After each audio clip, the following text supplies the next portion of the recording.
Sociology and Social Policy, Part 2, from the bottom of page 4. So last time we talked about what social problems are within society. Now we need to look at social policies. So what can be done to help improve those? The existence of social problems suggests that not all members of society are equal beneficiaries of its wealth and institutions. Some may be regarded as victims of society or troublemakers within it. What may be at stake is a conflict of ideologies and interests. In the formulation of social policy, there are many possible means to achieve a given end. Okay, so I may see that there is a lot of poverty in society, but because I'm wealthy, I don't want to share my wealth with those people who need it. So therefore, I think there should be a different way, a different social policy that will enable those people to get some money. So rather than taxing me as the wealthy person, you find some other way, maybe retraining them so that they can go and get a job themselves, so that they can be earning money. The means chosen depend largely on the ideology of those with the power to determine social policy. In order to reduce poverty, some policies, particularly those on the left, politically, spectrum-wise, advocate a redistribution of wealth, a minimum wage and a minimum income. Okay, so those who want to share things more within society have different policies for finding ways around this problem. Others argue that in order to reduce poverty, we must encourage economic growth. This may lead to increasing inequality, but the wealth will trickle down and everyone will benefit. Social policies may have unintended side effects. Some right-wingers argue that a minimum wage will have the unintended effect of increasing unemployment and poverty by increasing industry's costs. So if an industry has to pay a certain amount of money, then maybe they can't afford to employ so many people, and therefore unemployment becomes worse. On the other hand, increasing wealth and income at the top may result in lower productivity due to a lack of incentive to work. Okay, so if I give you more money and you're not feeling like you have to do much for it, then you're not going to contribute much. It may also result in the creation of an underclass with no vested interest in the social and economic system, and which therefore poses a threat to social stability. So if you have people who just cannot earn enough money, they become the underclass, not just lower class, but underclass, because they're outside of that whole range of things. The list of questions and policy options is endless. Consider the following. Is crime best reduced by short, sharp shocks, or by the creation of more alternatives to custody schemes? I suggest not a tongue twister, but yes. Do we slap someone hard when they do something bad, or do we talk it through with them and treat them gently? Okay, custodial or a short, sharp shock. In the past, that would have been some sort of punishment whereby, whipping or chopping off a hand or something like that. So, do we need more police in patrol cars or more police walking the streets? How do we feel safest? Are the interests of the elderly or mentally ill best served by the process of deinstitutionalisation? If we take away institutions for the mentally ill or for the elderly, is that best for them? There is much evidence, for example, that such a process places a great burden on the family, and particularly women in the family. This may be regarded as an unintentional consequence, or it may be regarded as the result of patriarchal attitudes by those in positions to make decisions. Okay, so if we stop having institutions, who then looks after those people? Well, we would say in a society it should be the family. Who is it that is most going to influence? Is the husband going to stay at home and not go to work and look after those people? In general, no, it's going to be the woman. And so some people would say, okay, that's a greater burden on the woman, and that's an unintentional consequence, something that happens and we didn't mean it to. Whereas others would say, and you might guess that this comes from a feminist point of view, that it is a patriarchal attitude, that men want to dominate women and keep them in the house so that they're not going out and contributing to society. It is also necessary to note that the process of deinstitutionalisation, community care, arose due to economic pressure on the welfare state and the problems associated with the institution. So in the UK there is a welfare state which provides pensions, money, for people to be in those institutions, but there were becoming so many, particularly older people, because life expectancy was so much better and people were living for so much longer. So there were more elderly within society, and suddenly the welfare state, which had been set up to account for a smaller number of people, was being pushed to its absolute limits. So then they wanted to return to these family values and have families looking after the elderly. Should welfare be provided by the state or by the private sector? Is it the state's responsibility? In the UAE, we don't have such systems. Okay? Does that matter? Should welfare benefits be universal, or should they be targeted at those who most need them? So should we all be able to claim child benefit? In the UK, when you have children, that you claim child benefits. Okay, but not everybody can get it. If they're earning above a certain amount of money, then they won't be getting child benefit, or they'll be getting a reduced amount. But should that actually be open to everybody? Because everybody's got a child and everybody's child is expensive. Historical development. The relationship between sociology and social policy is not particularly clear from a reading of the writers who laid the foundations of sociological thought. For Auguste Comte, sociology was the new religion, the scientific humanism that would unravel the laws of human society and lead to rational social planning. Okay? He wasn't thinking we need to help with creating policies to improve society. He was looking at it from an academic perspective.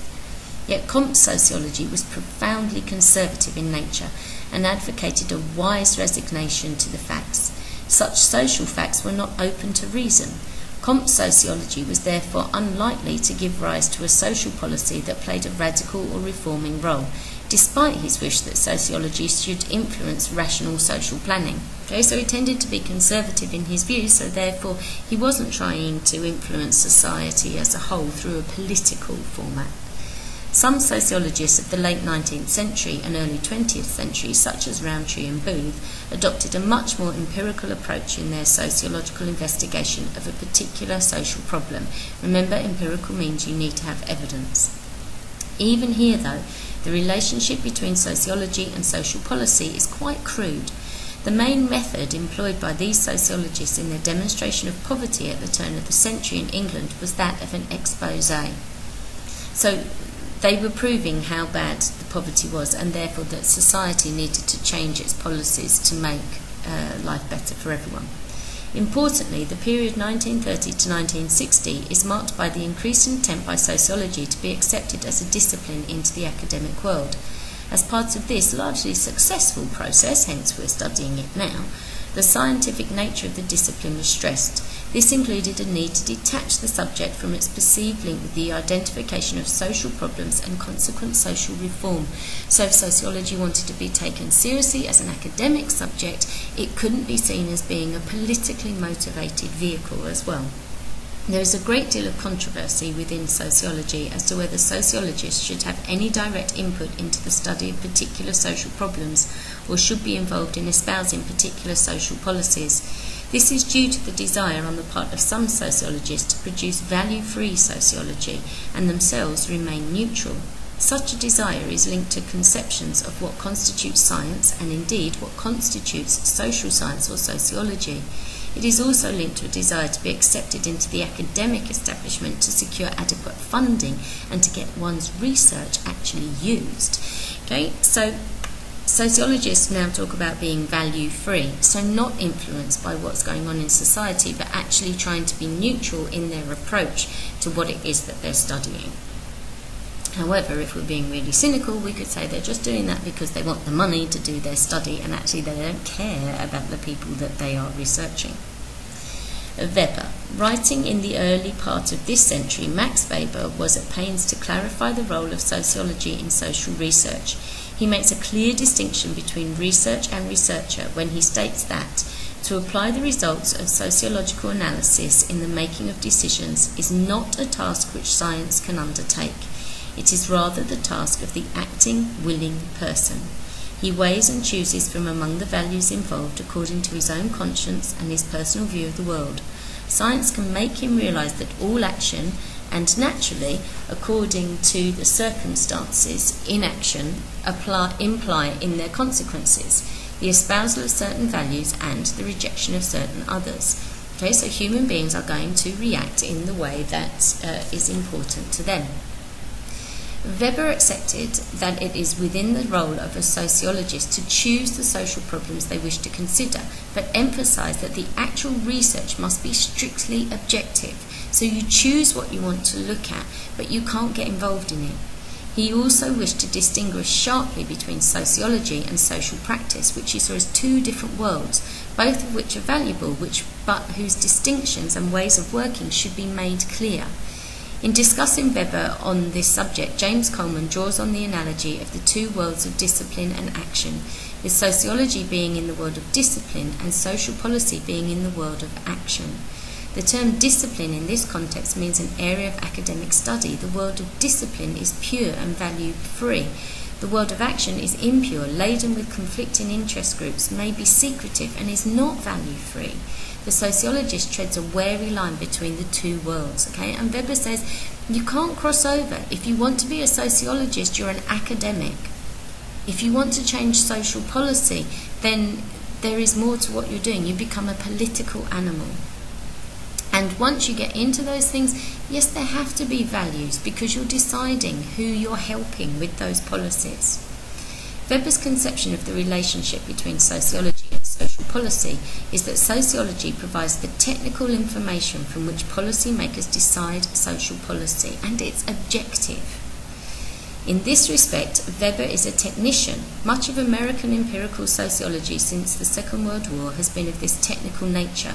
Clearly, not all sociologists take this view. Marx said that philosophers have interpreted the world. The point is to change it. So Marx himself did not share the same concern about being value-free, and on the contrary wished to join in the world of action. So although Weber continues on from Marx, he is changing the things that Marx was saying. Remember this, because it's difficult to brand Weber. People will say he is a Marxist, but really he came up with Weberism to go with what he was saying. Other sociologists see a place for values in sociology and a part for the sociologists in the making of social policy. Robert S. Lind does not quite go this far, but he does argue that values are relevant in the choosing of an important social problem and in the guiding of policymakers on the likely outcome of their decisions. Okay? So it has to be important. C. Wright Mills, too, against the trend of contemporary American sociologists, took an anti-technician stance and argued for the place of values in sociological research. Okay? So again, supporting it. Howard Becker, the interactionist, argues not only for the place of values in sociology, but for a particular set of values which promote a favourable outcome in social policy terms for disadvantaged members of society. Okay, so Becker is saying, let's take it even further. Let's establish what the values of sociology are and that they are there to help certain underprivileged groups. This position is one shared by many European left-wing sociologists such as Peter Townsend, Stuart Hall and Jeremy Seabrook, undertaking research. Of course, the underdogs in society are not in much of a position to initiate social policy research themselves. Indeed, much social policy research is carried out for various interested parties. Okay, so although the research is carried out, it's not necessarily for the sake of those who are underprivileged. So there will be values attached to them. These include government, both national and local, who may want to try out ideas on a small scale before applying new social policies. Government, both national and local, who wish to assess the impact of existing social policy. Business interests, wishing to develop market research into present and future lifestyles. Business interests wishing to develop raw data which support a particular lobbying position that promotes their interest, e.g. the Adam Smith Institute. Promotional interest groups wishing to influence government, public opinion or gain media time, e.g. Friends of the Earth. Sectional interest groups, establishing the effects of current or future social policy on a particular social group, e.g. trade union, support of the low pay unit or child poverty action group. Independent researchers, rarely. Okay, so there can always be values behind those things. And there can be for the sake of checking whether things are good or bad in society, but they can also be because a group want to bring in a certain social policy, and they just want to see whether it has a bad effect and a bad reaction within a small group. Results. One argument that seems to present itself here is that social policy research does not necessarily reduce conflict between interested parties and produce social laws as Comte might have hoped, but such research may make the conflicting interest groups better informed if the information is freely available, and not all sociological research is. Social policy and power. On the relationship between social policy research and power, there are of course different positions. Some sociologists have argued that the increased knowledge gained will enable those with power to strengthen their hold by manipulating their subjects. The increased information may help those in power to respond to public wishes and remain in power. Alternatively, policy research may undermine those in authority by revealing the gap between their claims and the actual outcome of the policies. However, in order for this to be the case, such policy results would have to be placed in a context where they could be published and utilised by alternative decision makers. So you can see why there is this issue, and there is a problem that sociologists could actually be going against the political regime that they are talking about, and then you have to start putting things into a context. Social policy has different and competing goals. There are also different means of achieving the same policy goal. Sociology has had an uneasy relationship with social policy. This was seen in Comte's conservatism, the attempt to disassociate sociology from social problems, and the controversy over values. Conflicting interests sponsor research. The effects of research on those in authority are uncertain, as are the uses to which research is put. Okay, so research is important, but the way that it is used ultimately will be different. Certain groups will use that research in ways that are going to be helpful and beneficial to them and the things that they want to change in society. So that's why we have Comte initially being very conservative, very restricted in the things that he wants sociology to be doing as contributing towards social policy, because he doesn't want sociology to be dragged into the world of political change. He wants it to be academic.